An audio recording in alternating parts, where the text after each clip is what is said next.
오늘은 하나님 나라 시리즈 그 네 번째 시간 알곡과 가라지라는 제목으로 하나님의 은혜의 말씀을 함께 나누고자 합니다. 우리가 지난 하나님 나라 말씀 시리즈를 통해서 하나님 나라의 현재성과 확장성에 대한 말씀을 나누었습니다. 하나님의 나라는 지금 우리 가운데도 현재적으로 임하고 역사하는, 그리고 우리가 하나님의 나라를 지금도 이루어 가야 된다. 그리고 또한 지난 시간에 말씀을 나누었듯이 겨자씨의 비유와 같이 비록 처음에는 작은 겨자씨에 불과하지만 나중에는 크게 자라서 새들이 깃들 정도로 자란과 같이 하나님의 나라는 놀랍게 확대되고 확장되는 것이다. 그렇기 때문에 우리가 속한 교회, 주님의 몸된 교회도 전도와 선교를 통해서 하나님의 나라가 확장되고 그렇게 이루어져 가야 된다라는 말씀을 우리가 나누었습니다. 그렇다면 오늘 네 번째 시간 알곡과 가라지의 비유를 통해서는 또한 하나님의 나라를 또 다른 관점에서, 그러니까 예수 그리스도의 재림의 때, 종말의 때에 종말론적 관점에서 현재를 살아가는 우리 믿음의 성도들이 세상 가운데서 영적으로 처한 상황들과 환경들, 그리고 우리가 앞으로 종말에는 어떻게 되어질 것인가, 결론적인 부분들을 이 알곡과 가라지의 비유는 잘 보여주고 있습니다.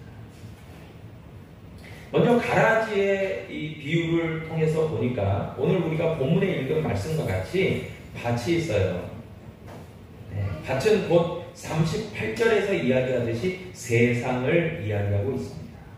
그리고 그 드넓은 밭에, 세상에 씨가 두 종류가 뿌려집니다.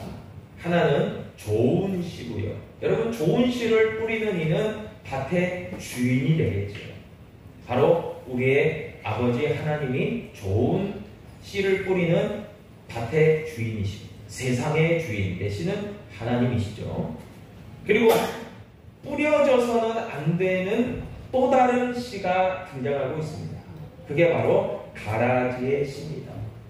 가라지의 씨는 낮에 뿌려지는 것이 아니라 밤에 몰래 악한 자가 흩뿌리고 간다고 했어요. 그것을 이야기하는 것이 가라지의 비유입니다. 저녁에, 밤에 몰래 그 가라지의 씨를 뿌리고 가는 이는 원수라고 이야기하고, 그가 곧 마귀죠. 그리고 그가 흩뿌리고, 세상에 흩뿌리고 간 그 가라지들이 바로 마귀에게 속한, 악한 자들에게 속한 자들이죠. 악한 자의 아들들이다 라고 성경은 이야기해주고 있습니다. 여러분, 우리 주위를 둘러보면은 교회와는 확연하게 차이가 나는 다른 이미지의 종교들이 있습니다. 대표적으로 뭐 불교, 조금 비슷한 것 같지만 또 우리와는 구별되는 천주교, 그리고 우리 주변에 뭐 흔하진 않지만 제 고향인 전주와 익산에는 상당히 많은 분포도를 갖고 있는 그런 종교도 있죠. 그러나 교회와 비슷하지만 교회와는 완전히 다른 이단과 사이비 종교들도 있습니다. 그래서 교회에 대해서 잘 알지 못하는 분들이 이단과 사이비도 우리 교회와 동일하게 별반 다를 것이 없는 그런 교회와 기관과 단체들로 취급하는 경우들이 상당히 많아요. 뭐 우리가 대표적으로 너무나 우리가 교회가 피해를 많이 봤다라고 대표적으로 이야기할 수 있는 그런 이단 종파들이 있죠. 신천지, 그리고 안상홍 하나님의 교회, 그리고 만민중앙, JMS, 통일교, 여호와의 증인, 몰몬교 숱하게 많습니다. 세상에 있는 사람들은 교회와 하나님에 대한 지식이 부족한 이들은 다 똑같다고 생각합니다. 그래서 매스컴이나 뉴스 보도에서 이런 이단 종파들의 이야기들이 막 이야기되어질 때, 또 더러는 명칭적으로 교회다, 목사다 이렇게 되어질 때에 다 똑같다고 생각합니다. 참 우리들에게는 상당한 이미지의 타격과 피해가 있는 거예요. 사실이에요. 여러분, 분명히 물론 교회와 성도들의, 목회자들의 연약함과 부족함 때문에 또 발생되어지는 그런 문제점에 대한 인식도 분명히 있습니다. 그것은 우리가 자체적으로, 내부적으로 우리가 하나님 앞에 회개하고 또 고쳐야 되고 또 갱신되어지고 개혁되어져야 될 내용들이겠죠. 그러나 오늘 이 마태복음 본문을 통해서 이야기되어지는 것은 우리 내부적인 문제라기보다는 외부적인 문제, 외부에서 일어나는, 발생되는 그런 이단 종파들의 그런 심각성에 대한 부분들을 우리는 또한 눈여겨볼 필요가 있는 것이죠. 그림 한번 띄워주시겠어요? 네. 첫 번째 그림이 이제 알고 미루, 밀이 되겠습니다. 제가 전에 목회했던 신안에서 보면은 쌀도 벼도 재배를 하고 보리도 재배를 하고 밀도 재배를 합니다. 그래서 저는 가까이에서 벼, 보리, 그리고 밀에 대해서 잘 관찰할 수가 있었어요. 비슷한 것 같지만 밀과 보리와 그리고 쌀, 벼도 다 모양새가 조금씩은 차이가 납니다. 다릅니다. 멀리서는 뭐 비슷하게 보이지만 말이에요. 그러나 이런 알곡들 같은 경우는 좋은 열매를 맺는다는 특징이 있습니다. 그리고 그 열매를 통해서 사람들이 곡식으로 삼고 좋은 영양분을 공급받고 이로움을 가져오는 것이죠. 두 번째 그림 한번 보여주겠어요? 근데 이 두 번째 그림에 나오는 이게 바로 가라지입니다. 일명 성경에서 이야기하는 가라지는 독보리를 의미합니다. 그냥 보리가 아니고요, 독보리예요. 왜 독보리라고 그러냐면은 이 독보리의 열매에는 기생균이 침투해서 독소를 뿜어냅니다. 그래서 이것이 곡식인 줄 알고 잘못 섭취하는 사람과 짐승이 있다면 심각한 통증을 유발하고 구토를 유발해요. 그러니까 이것은 알곡이 아닙니다. 곡식이 아닙니다. 이것은 먹어서는 안 되는, 우리에게 해가 되는 독보리예요. 이게 가라지입니다. 여러분, 이런 알곡과 가라지는 처음에는 구별해내기가 쉽지 않다고 해요. 그런데 조금 성장한 가운데서는 이 밀과 독보리는 모양새가 조금씩 달라지기 시작합니다. 그래서 사람들이 볼 때 이거 밀인데? 이거 독보리인데? 라고 구별해낼 수 있다는 거예요. 그런데 문제가 뭐냐면은, 저도 전에 저희 할아버지께서 전주 근교에서 농사를 지셨어요. 전업 농부는 아니셨지만 땅을 가지고 농사를 지셔서 저도 한 번씩 가본 기억이 있고, 저희 아버지와 더불어서 가서 그 벼농사에서 가라지처럼 심어져 있는 게 피라고 해요. 피. 그 피는 뽑아내야 됩니다. 그래서 이렇게 논으로 직접 들어가서 피라고 하는 것을 뽑은 기억도 납니다. 근데 저 같은 경우는 이게 아직 알곡이 여물지 않았기 때문에 벼와 피를 구별해내지 못해서 자칫 이 벼를 그냥 뽑은 기억도 나요. 그러면 저희 아버지께서 좀 나무라셨던 기억도 납니다. 그거 뽑으면 안 되는 건데, 그러면서 다시 심었던 기억도 납니다. 여러분, 그런데 이 성경에서 나오는 밀과 독보리는 어느 정도 성장하고 나면 확연하게 그래도 구별이 되어져요. 그런데 문제가 있습니다. 오늘 성경 본문에 전반, 그러니까 우리가 읽었던 말씀에 전의 말씀에 보면은 예수님이 천국에 대한 비유를 이야기하시면서 알곡과 가라지를 이야기하시면서 중간에 이 가라지를 뽑지 말라고 하십니다. 그대로 두라고 하십니다. 이유가 있어요. 그 이유는 이 가라지가 점차 독보리가 자라면서 영양분을 미리 섭취해야 될 영양분을 빨아먹는 것도 빨아먹는 거지만 뿌리를 내리면서 강력하게 뿌리를 내리면서 밀의 뿌리에 엉켜서 자랍니다. 그래서 자칫 중간에 이거 독보리인데 하고 그 독보리를 뽑아내는 순간 옆에 있는 밀이 함께 뽑혀져 나와요. 그래서 예수님께서는 천국 비유를 통해서 중간에는 그냥 두어라. 자칫 옆에 있는 밀가지도 상하게 되고 뽑혀져 나갈 수 있기 때문에 그냥 두어라라고 얘기하십니다. 여러분, 여기에서 우리는 분명한 예수님이 그렇게 말씀하신 이유에 대해서 우리는 확인하게 됩니다. 뭡니까? 오늘날 우리 광주, 우리가 살아가는 이 광주 광역시에도 무수히 많은 이단과 그런 사이비들이 존재하고 있습니다. 우리 교회에서 조금만 내려가 봐도 그 마트 옆에 있는 것도 정상적인 정통 교회가 아니죠.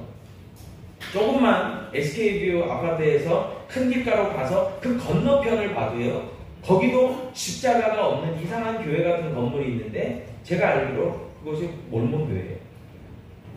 뭐 그것뿐입니까? 조금만 차를 타고 가도 군데군데에 교회 같지만 이 세상 가운데 교회가 아닌 가라지 같은 곳들이 너무나 많이 존재하고 있습니다. 그런데 오늘 이 알곡과 가라지 비유를 통해서 하나님께서는 우리에게 분명한 이야기를 해주고 계십니다. 그것은 뭐냐면 우리가 살아가는 지금도 2024년 현재도 알곡교회와 가라지 같은 그 단체와 기관, 교회를 가장한 가라지 같은 것들이 함께 공존하고 있다는 것, 함께 살아간다라고 하는 특징적인 부분들을 이 비유는 분명하게 이야기해주고 있습니다. 여러분, 그것뿐입니까? 우리 교회도 이제 좀 낡은 포스터였지만 교회 문에 붙여 있죠. 신천지는 우리 교회에서 환영하지 않는다, 그런 포스터를 붙여놓지 않았습니까? 자신의 신분을 감추고 몰래 기존 교회에 잠입해서 마치 스파이처럼 그렇게 잠입해 들어와서 믿음의 연약한 자들을 공략하고 꿰어서 자신들의 세력으로 끌고 가는 그런 악한 자들이 오늘날 얼마나 많이 존재합니다. 참 믿음의 사람들로서 또 저 같은 목회자들은 너무나 답답할 옷이에요. 제가 아는 바대로 조금 오래된 이야기지만 10년이 좀 더 된 이야기지만 제가 목회했던 대전 같은 경우도 그냥 한 30명 모이는 교회를 통째로 신천지가 그냥 흡수해버리는 그런 안타까운 사건과 일들도 있었어요. 얼마나 그 소식을 듣고 안타까운지 모릅니다. 여러분, 기존의 교회에 저들은 잠입하는 거예요. 그래서 믿음의 연약한 자들을 뺍니다.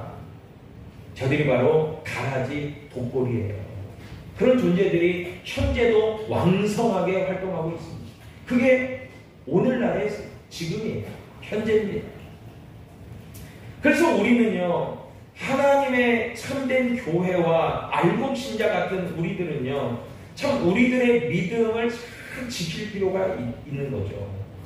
왜냐하면 우리의 믿음을 우리가 잘 지키고 우리가 늘 깨어 있어야 되는 이유는 바로 이 세상에 악함이 있기 때문에 그렇습니다. 이 세상에 악함이 공존하고 있기 때문에 그래요. 그리고 하나님을 거역하고 반대하는 이 사탄의 세력, 마귀의 세력, 이 가라지의 세력들이 여전히 우리의 곁에 공존하고 있기 때문에 그렇습니다. 여러분 뿐만이 아니에요. 아까도 이야기했듯이 심지어 교회 안에도 알곡과 가라지가 섞여 있을 수 있는 가능성은 다분합니다. 그래서 우리는요, 믿음으로 살아가면서 영적으로 깨어있고 경계하고 근신할 필요가 분명히 있는 거예요.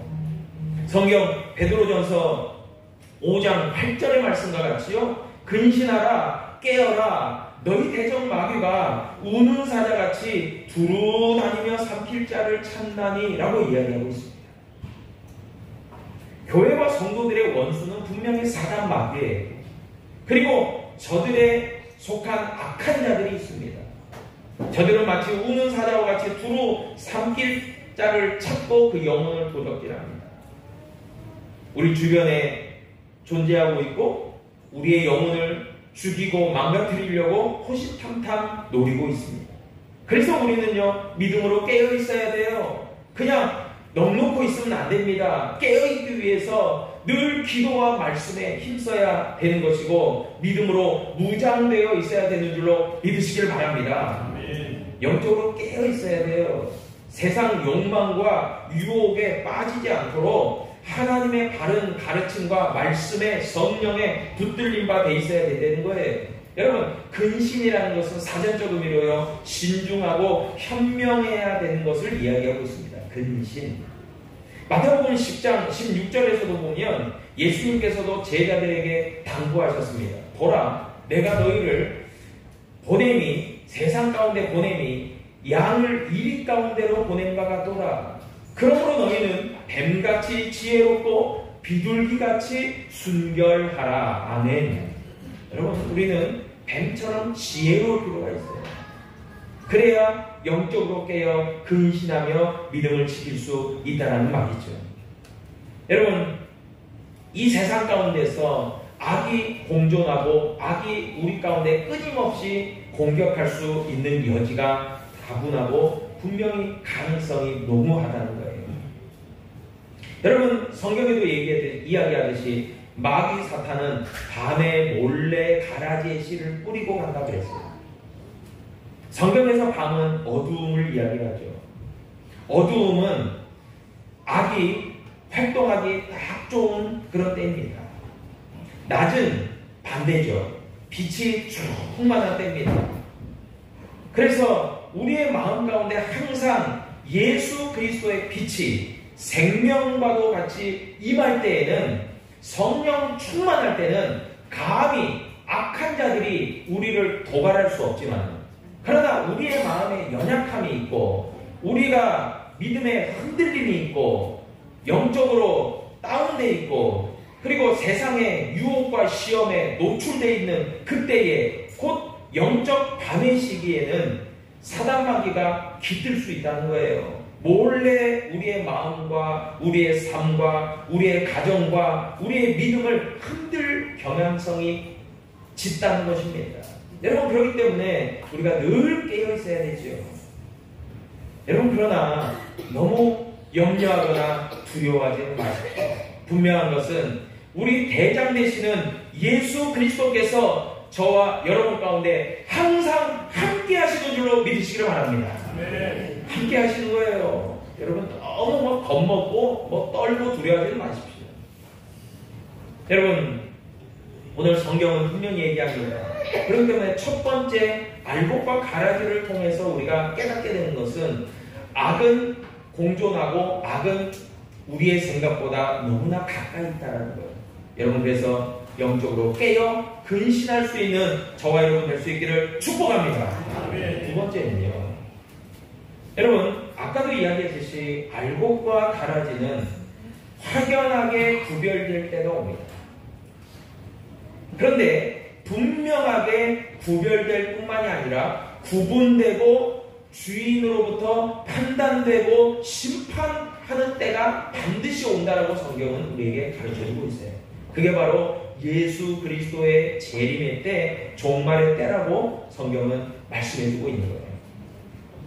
여러분, 알곡과 가라지를 통해서 우리는 먼저는 악이 우리를 엄습하고 우리를 공격하고 우리에게 너무나도 고통을 주고 아픔을 주고 우리에게 위협적인 존재로 두려움의 대상일 수 있다는 것을 경계하지만, 그러나 궁극적으로 알곡과 가라지의 비유가 우리에게 주는 중요한 핵심 포인트, 핵심 메시지는 뭐냐면 하나님이 너희와 함께 하십니다.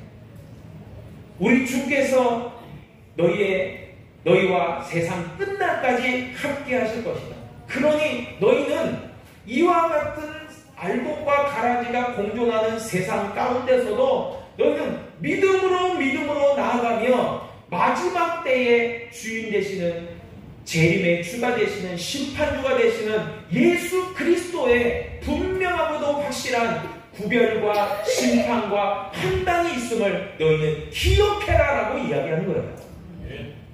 여러분, 성경은 이야기하죠. 알곡만이 주인의 창고에 천국에 들어갈 수 있고요, 가라지는 모두 다 단에 묶여져서 불에 태워지는 결론을 맞이할 수밖에 없다는 거예요. 여러분, 요한계시록 21장 6절로 8절을 말씀합니다. 또 내게 말씀하시되 이루었도다. 나는 알파와 오메가요 처음과 마지막이라.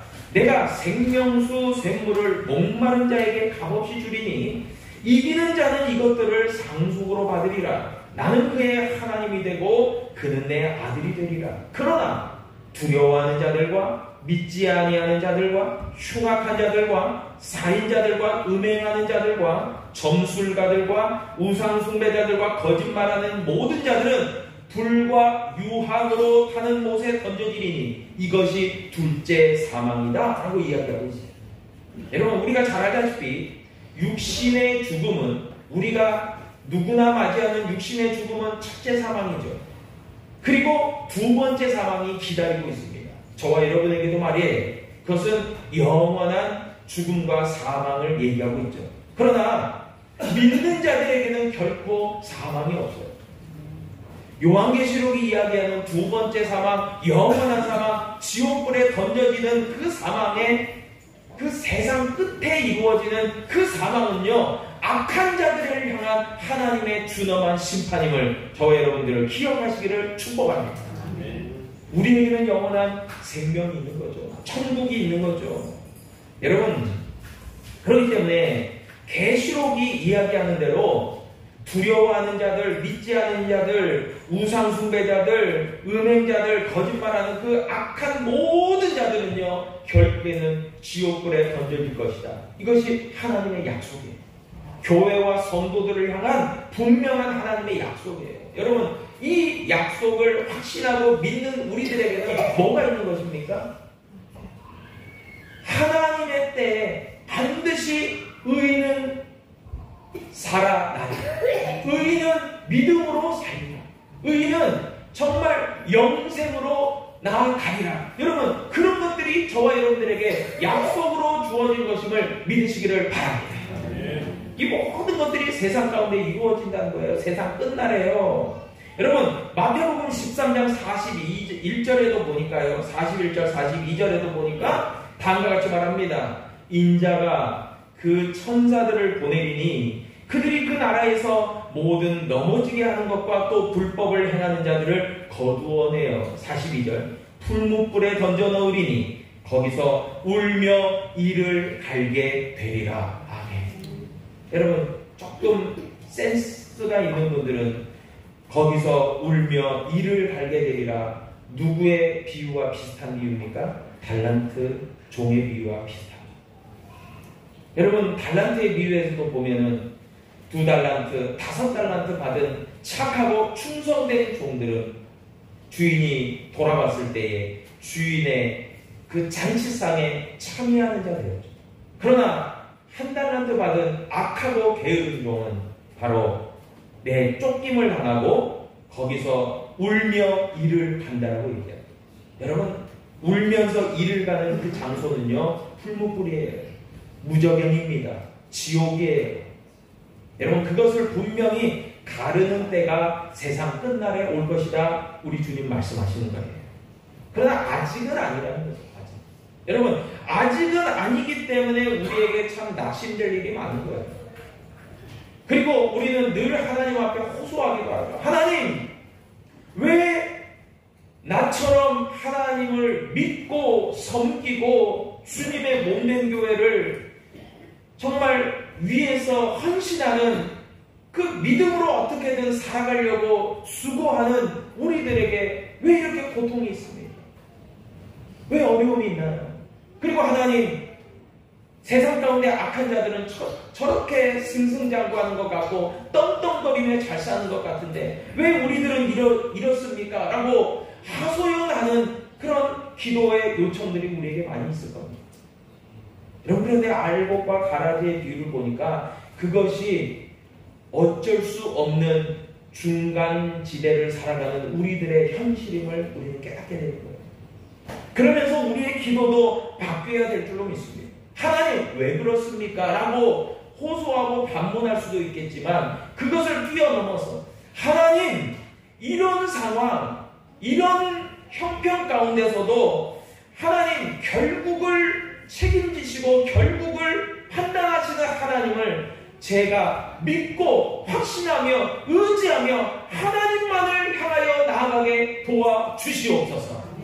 그렇게 기도할 필요가 있는 거죠. 기도의 전환점이 필요하다고 생각합니다.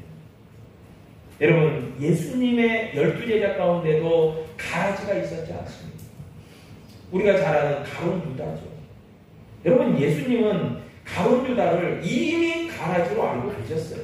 그럼에도 마지막 십자가의 때까지 놔두셨어요.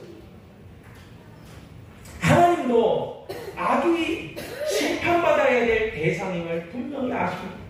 그러나 놔두십니다. 그 이유는 한 가지뿐이에요. 가라지를 잘못 뽑다가 알곡까지 뽑힐 수 있기 때문이다. 그리고 결국의 때에 분명히 그것은 하나님께서 심판하실 것입니다. 여러분, 그래서 저는 세 번째 또 하나를 추가해서 생각해 보게 됩니다. 오늘날을 우리가 살아가면서 믿음으로 우리가 이루어가는 주님의 교회라고 하는 하나님의 교회도 완벽하고 온전한 교회는 없습니다. 더러 이런 분들이 있어요. 아니, 내가 신앙생활 잘 해보려고 교회로 왔는데 교회에서도 참 다툼이 있고 또 분쟁이 있고 또 참 세상보다 더한 일들이 있네 라고 하면서 실망하고 교회를 떠나는 분들이 더러 있습니다. 참 안타까운 부분이라고 생각해요. 여러분, 그러나 분명한 것은요, 알곡과 가라지의 비유를 통해서 보면 이 땅에 세워진 수많은 교회, 우리가 저 교회는 천국 같은 교회일 거야, 저 교회는 뭐 걱정 근심이 하나도 없을 거야, 저 교회는 뭐 목사님부터 장로님부터 권사님 집사님부터 모두가 다 사랑으로만 넘쳐. 그런데 실제로 들어가 보면 그 안에도 아픔이 있고 눈물이 있고 고통이 있고 슬픔이 있고 다툼이 있어요. 그러면서 자칫 믿음의 연약한 자들이 그것이 실망되니까 교회를 떠나요. 여러분, 얼마나 안타까워요. 그래서 이 알곡과 가라지의 비유를 통해서 세 번째 느껴지는 메시지가 있다면 우리는 다 완전하고 완벽하지 않다는 거예요. 그것을 믿음으로 고백하는 거예요. 여러분, 그런데 놀라운 것은요, 그런 고백이 있는 가운데서 하나님의 완전함은 우리 가운데 이루어지고 역사하는 줄로 믿으시길 바랍니다. 우리 가운데 너무나 부족함이 많아요. 저도 부족하고 많은 분들이 부족함을 호소할 겁니다. 여러분, 그것이 하나님의 사람으로서의 우리의 겸손한 태도와 바른 신앙이에요. 여러분, 이단 가보세요. 여러분, 사이비 가보세요. 뭐 대단히 할 겁니다. 뭐 저는 직접 가보진 않아서 모르겠지만 제가 느낌이 그래요. 뭐 대단하고 교주는 뭐 정말 신이에요. 그런데 교회는 그러지 않지 않습니까? 부족하지. 다 연약하죠. 연약성을 고백합니다. 그런데요, 이 부족함과 연약성을 하나님 앞에 겸손히 고백하는 교회와 성도들이 하나님의 참된 교회인 줄로 믿습니다. 진짜 그래요. 그래서 우리는 하나님 부족합니다. 그러나 주는 완전하십니다. 고백드리는 거예요. 주님만이 완전하십니다. 여러분, 그럴 때에 요한계시록 20장 12절로 15절에 나오는 말씀과 같이 마지막 때 예수 그리스도 재림의 때 심판의 때에요, 하나님께서 그런 교회와 성도들을 향해서 뭐라고 말씀하시냐면 내 이름이 생명책에 있다라고 얘기하십니다.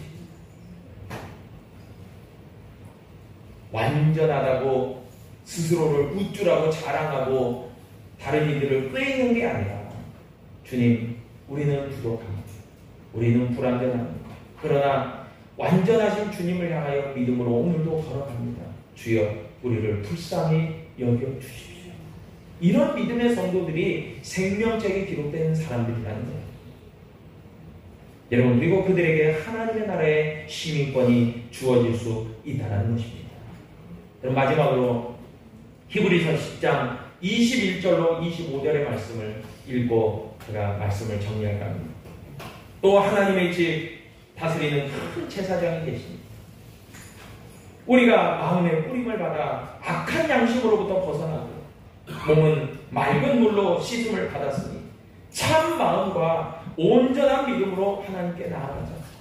또 약속하신 이는 믿으시니 우리가 믿는 도리의 소망을 움직이지 말며 굳게 잡고 서로 돌아보아 사랑과 선행을 격려하며 모이기를 패하는 어떤 사람들의 습관과 같이 하지 말고 오직 권하여 그날이 가까움을 볼수록 더욱 그리하자. 아멘.